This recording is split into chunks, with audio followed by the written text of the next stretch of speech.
Terra Incognita, The Awakened Shadows, a mythological tale of a people's evolution. Prologue, The Breath of the Ancestors. Long before mortals walked the land of Terra Incognita, the founder spirits, beings of light and shadow, shaped the world from primordial chaos. With their breath, they carved mountains from stone, wove forests from whispers, and filled the oceans with the tears of forgotten gods. Yet, before they faded into the mists of time, they left a prophecy etched into the sacred stone of Valeth. A people shall rise from ashes, walk through shadows, and find light in the heart of the unknown. This people would come to be known as the Valethians. Chapter 1. The Era of Origins, the Dawn. The nomadic struggle. For generations, the Valethians wandered the arid steppes of Terra Incognita, a land of scorching winds and dying rivers. They were a nomadic tribe, surviving on the wisdom of their elders and the visions of their shamans. Their leader, Ilaria, was a woman of fierce spirit and deep connection to the ancestral world. She carried the Staff of Whispers, a relic passed down through generations, said to speak the language of the winds. One evening, as the tribe gathered around a dying fire, Ilaria closed her eyes and touched the staff to the ground.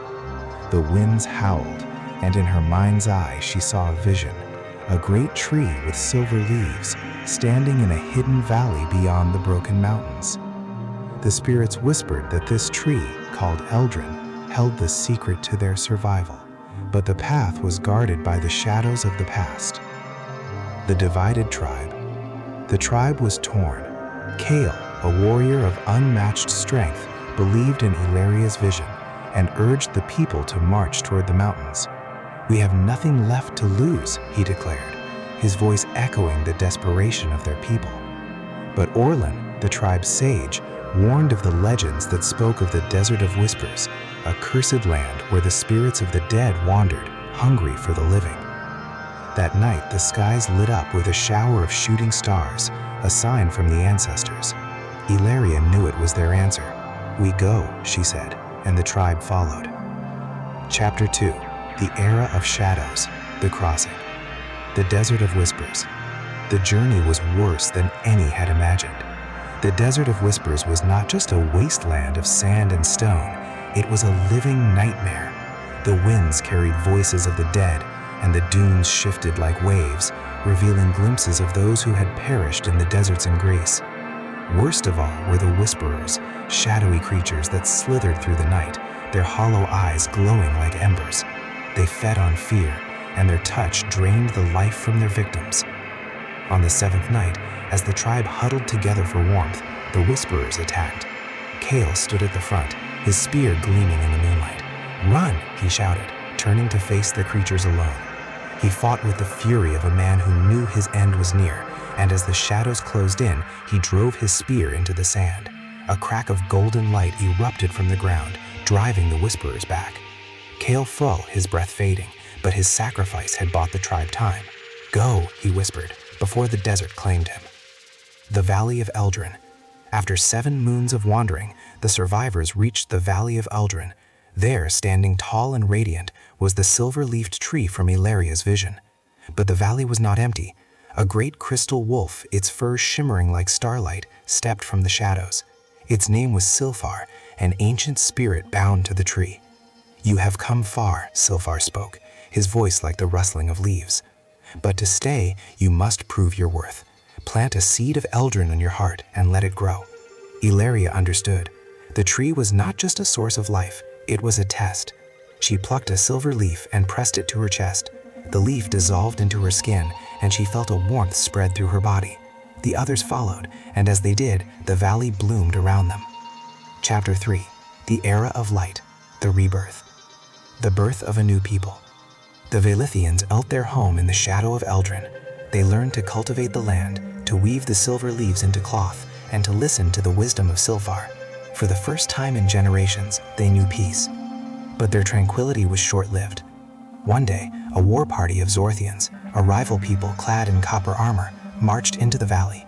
Their leader, Dane, demanded the tree's power for himself.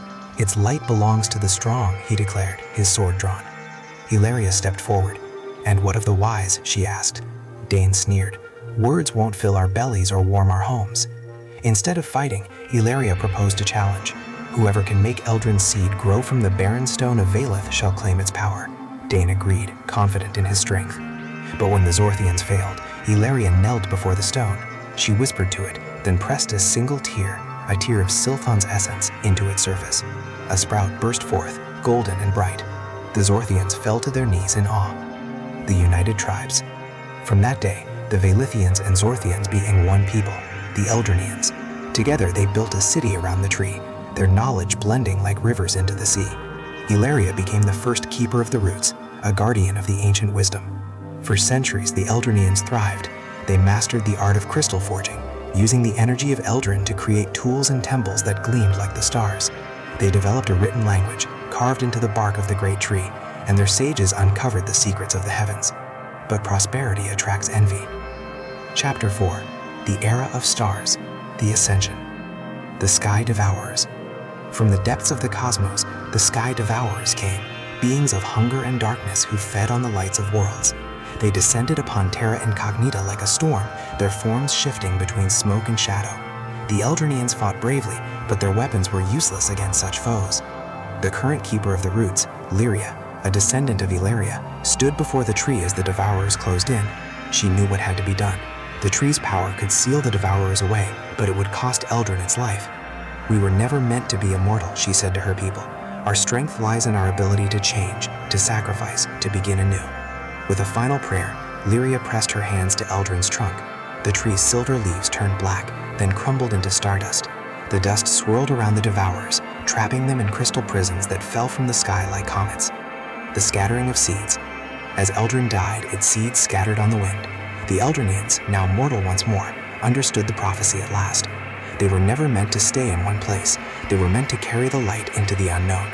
They became the star nomads, traveling the world and beyond, sharing their wisdom with other peoples. Some say they still walk among us, their skin marked with the tattoos of the silver tree, their eyes holding the memory of a home that once was. And so, the cycle began anew. Epilogue. The Light in the Unknown. The story of the Valethians is more than a myth. It is a reminder that evolution is not just survival, but transformation. From the sacrifices of Kale and Lyria to the wisdom of Illyria and the unity of the Eldrinians, their journey teaches us that shadows are not the end, but the path to light. Strength lies not in power, but in adaptability. The greatest legacies are not built on immortality, but in the courage to let go. And so the prophecy was fulfilled. A people rose from ashes, walked through shadows, and found light in the heart of the unknown.